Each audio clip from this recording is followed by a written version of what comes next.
sir. Good to see you. Good to see you. Good to see you, sir. Good to see you. Good to Hey, see you. good to see you. Hi. Chip Hanlon. Good to see you, Chip. We see each other all the time. I'm going to leave you with them and with Alex. I've got to go speak in a few minutes. Yeah, I'm sorry I missed your speech. no. I'm sorry, I'm going to miss yours. The next senator. We're going to watch it. Are you speaking on the podium? No, it's a panel. A panel? No, they don't let me On speak what? on the podium. I'm not a big guy. Yeah, you are a big guy. I read all about you. On how you raise up candidates on the internet. That's, Oh, really? Yeah. Yeah, how does that happen? I don't know. Do you want me to go and tell them how you did it for me? I mean, thanks guys for coming and being a part of all this. I mean, I really appreciate taking the time to talk to me. Do you guys? I mean, is there something you guys want to? Let me start by just telling you guys. I don't want to repeat the speech that I gave, but I do believe this is not just blowing smoke to the bloggers community and the traditional media folks, but I really think that what's happening in America would have been impossible 5 years ago because of the inability of people to communicate with each other. In fact, we would have been at the mercy of mainstream media outlets that, quite frankly, I don't think fully understand what's happening in America. And the reason why I'm safe in saying that is because of the kind of questions I get.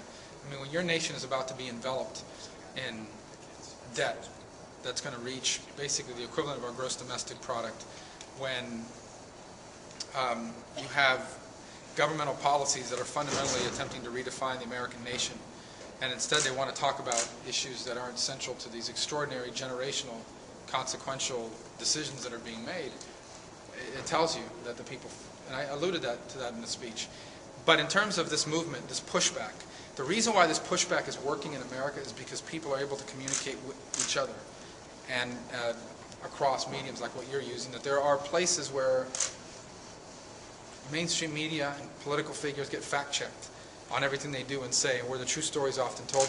Early in this campaign, there was something that happened that through Red State, and Eric, who just stepped out, was able to unveil for me. He was able to unmask what was going on, and that's something that didn't exist a few years ago, as you all well know. So I don't believe that this massive pushback or our success would be possible without it. And as I tell people, this is the blogging community, the non-mainstream media, is even harder. I said the standards are even higher than mainstream media. You can't spin bloggers. You know what I'm saying? You can't. You better be what you are. Say you are. You better do what you say you're going to do. Or there's no editors to appeal to. I mean, you're going to get exposed. But they're also more fair. I've always felt like that. It's been, for the most part, we've had a very positive experience. So it's a key part of our communication strategy, and one that I hope we've been friendly towards and want to continue to be friendly towards. So somebody had a question right before I started, but does anybody? How important do you think the independent online community was in turning things around in Florida? For me? Yes. I wouldn't have had a campaign without it. I mean, they're the only ones that believe the only people that believe, other than close supporters and friends, who believed my campaign was even possible, were those folks in the independent communities that were online. And the reason why is because they didn't care if I had a chance to win or not. They just thought it was wrong, that there was someone running that didn't have these principles. They didn't analyze it from, well, I don't know why he's doing this, he has no chance. They were analyzing it from the perspective of, we need to send people who believe what he believes up to Washington. And so that was a big difference. That was an enormous difference. It really was, early on, the only outlet we had that thought this thing was, a possible endeavor. You see that happening in other races? Yeah, absolutely. I do. And I hope it happens. The ability to communicate this way makes anyone potentially a journalist now. It makes anyone, the ability to post items and news and on real time has empowered the individual in America more than ever before when it comes to politics. Marco, have you seen any changes in the Florida Republican establishment with the success of your campaign? Obviously, a lot of people were picking Charlie Crist as sort of the anointed nominee for this position. You're depending on what poll you're looking at, you're way out in front now. Has the Republican establishment started to learn a lesson about this? Well, let's talk about what that means first of all, because in hindsight is 20/20, right? But American politics traditionally, what happens is there's a front runner who can raise all the money, and if it's the governor of a state who the polls say is very popular, and he wants to be a U.S. senator, that's who everybody lines up behind. The problem is that this is a very different political time. This year is going to be like none other in American history because the issues, we're not just choosing here between, okay, they're both kind of the same, and so we're going to support the guy we like more. People understand that the stakes are so high that they're generational, that America, if it makes the wrong choices here over the next 12 to 24 months, we will cross a point of potentially no return, of where our very nation will be redefined. And that's a factor that I think the political class didn't understand a year ago. And I think there's a clearer understanding of it now.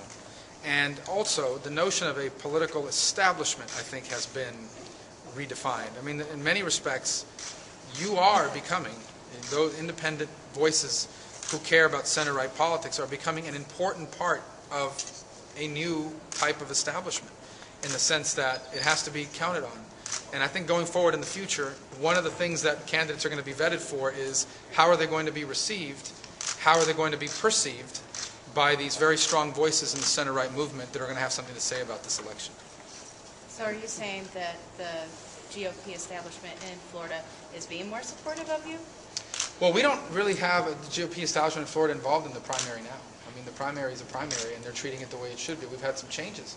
They're going to elect a new chairman in January, on Saturday, and then again next year in January. So it's never really been a factor in the campaigns, because my campaign was never built on the idea that, you know, we're going to win because we have these many people behind us. It's always been based on, look, I think everyone needs to understand that this country, some really consequential things are about to happen. We need to send people to Washington that will stand up against this and offer a clear alternative. That's been the center core of our campaign, and we've been talking about that from the very beginning, and now it's found resonance. What do you think the point of CPAC is? Why are you here giving a speech? I think, from my perspective, I want to communicate to a broader audience about what our message is, because I don't really think that electing me to the U.S. Senate is the issue. I think what's the issue is can we send enough people into the government, to Washington, D.C., to serve for a period of time as a voice on behalf of those things that have made us great and exceptional. And then hopefully we'll go home and raise our families under the laws we help pass, and a new group will come up and get to do that. And I think my speech is part of that. I hope there are other people going to be featured here in this conference that represent the same thing. So that's what I hope is happening in 2010, is not just that I get elected, but that in fact I get elected as part of a crop of people in the House and the Senate, across the country at state government level, who understand what's happening, who are prepared to stand up to it, and who are going to offer clear alternatives. One last question, please. Two things. One, polo. Oh, thanks. Yeah, polo.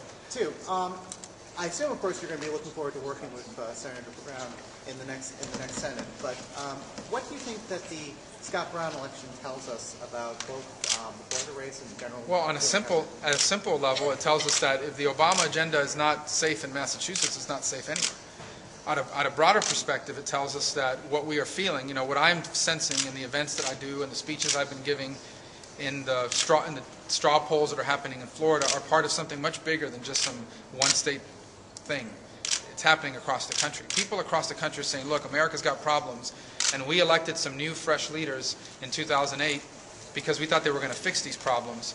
We didn't realize you were going to go up there and try to change America. We didn't realize you were going to try to redefine our country, the role of our government, and the role of America in the world.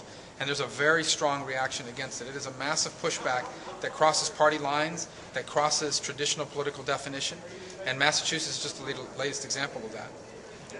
Thank you. Thank you.